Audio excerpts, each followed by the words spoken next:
পঞ্চম শ্রেণীর ছাত্রছাত্রীরা, এবার শুরু হয়ে যাচ্ছে তৃতীয় পর্যায়ক্রমিক মূল্যায়ন, পূর্ণমান 50। তো তোমাদের এখানেতে একটা সুন্দর একটা প্রশ্ন পেয়েছি, এটা উপস্থিত তোমাদের গণিত বিভাগের দিলাম। তো এখানে যে প্রশ্নগুলি আছে, প্রশ্নগুলি আমি শুধুমাত্র ব্ল্যাঙ্ক যে সিট সেটা তোমাদের দিয়ে দিচ্ছি, তার সাথে সম্ভাব্য উত্তর আমরা তৈরি করে দিলাম তোমাদের সুবিধার জন্য, যাতে ভিডিওটা ছোট হয় এবং তোমরা যদি ভালোভাবে দেখে নাও তাহলে কিন্তু সুন্দরভাবে উত্তর তোমরা জেনে নিতে পারবে। তো তাহলে আমরা শুরু করি ভিডিও। তো প্রথমেতে আমাদের কি প্রশ্ন আছে? প্রশ্ন আছে সঠিক উত্তরটির নিচে দাগ দাও। পরপর তুমি দেখো, এখানে পরপর আমরা দাগ দিয়ে দিয়েছি উত্তর কি হবে। তাহলে এই প্রশ্নগুলির উত্তরগুলো সম্ভাব্য দিয়ে দিয়েছি তোমাদের সুবিধার জন্য। তো এখানে দেখে নেবে যে মাল্টিপল চয়েস কোনটা হবে। ঠিক সেরকম শূন্যস্থান পূরণ করো, তোমার দিয়ে দিয়েছি এখানেতে শূন্যস্থানে কি উত্তর বসবে।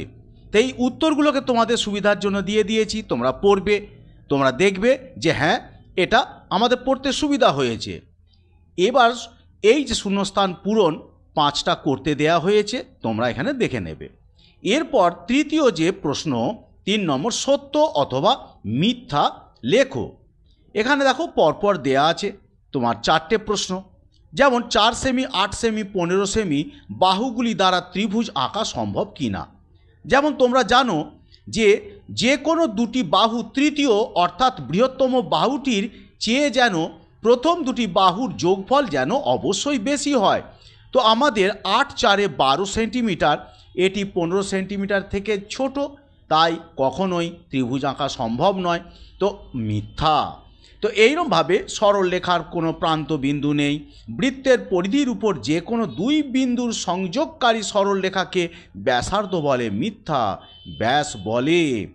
তো এই যে জিনিসগুলো যদি সেটা কেন্দ্রগামী হয়, এটাকে খেয়াল করতে হয়, বৃত্তের পরিধির উপর যে কোনো দুটি বিন্দুর সংযোগকারী সরলরেখাকে ব্যাসার্ধ নয়, ওকে জ্যা বলে। আর কেন্দ্রগামী যদি হয় তাহলে সেটা ব্যাস হয়। ঠিক আছে। আচ্ছা, ঘয়ের কি দিয়েছে? একটি ঘনকের তলগুলির ক্ষেত্রফল সমান। তো ঘনক তার দৈর্ঘ্য প্রস্থ সমান প্রত্যেকটি ক্ষেত্রের, অতএব ক্ষেত্রফল সমান হবে। তাহলে আমাদের পরের পৃষ্ঠায় দেখি কি আছে। পরের পৃষ্ঠায় দেখো 4 নম্বর প্রশ্নে প্রশ্নগুলি সংক্ষেপে উত্তর দাও। সাধারণভাবে একটি বাক্যের মধ্যেই হবে। দেখো পরপর আমি দিয়ে দিয়েছি এই প্রশ্নগুলোর উত্তর, তোমরা দেখলেই বুঝতে পারবে উত্তরগুলো কি হওয়া উচিত। তো 5 নম্বর প্রশ্নে একই রকমভাবে 6টি প্রশ্নের উত্তর দাও, 2 নম্বর করে আছে। এখানে দেখো ছবি দিয়েছে, কিছু কিছু রেখাংশ আঁকতে দিয়েছে, আমি পরপর উত্তরগুলোকে দিয়ে দিয়েছি। এই উত্তরগুলো কিন্তু তোমরা পরপর দেখে নেবে। তোমরা সবই জানো, কিন্তু পদ্ধতিগত কিভাবে লেখা উচিত সেগুলোকে খেয়াল করতে হবে, তাহলে তোমাদের সমাধান সহজে হবে। এর পরবর্তী পৃষ্ঠায় আমরা দেখি। পরবর্তী পৃষ্ঠায় আমাদের যে বাকি যে অংশ ঘ, উ, চ, এখানে একই রকমভাবে প্রশ্ন পরপর দেয়া আছে। 6 দাগের আমাদের পরের যেগুলি পূরণ, এই যে ছক পূরণ এরকম পরপর দিয়েছি, এগুলোকে ভালো করে দেখে নেবে। আর এরপর যেটা আছে 6 দাগের নিচের সমস্যাগুলি সমাধান করো।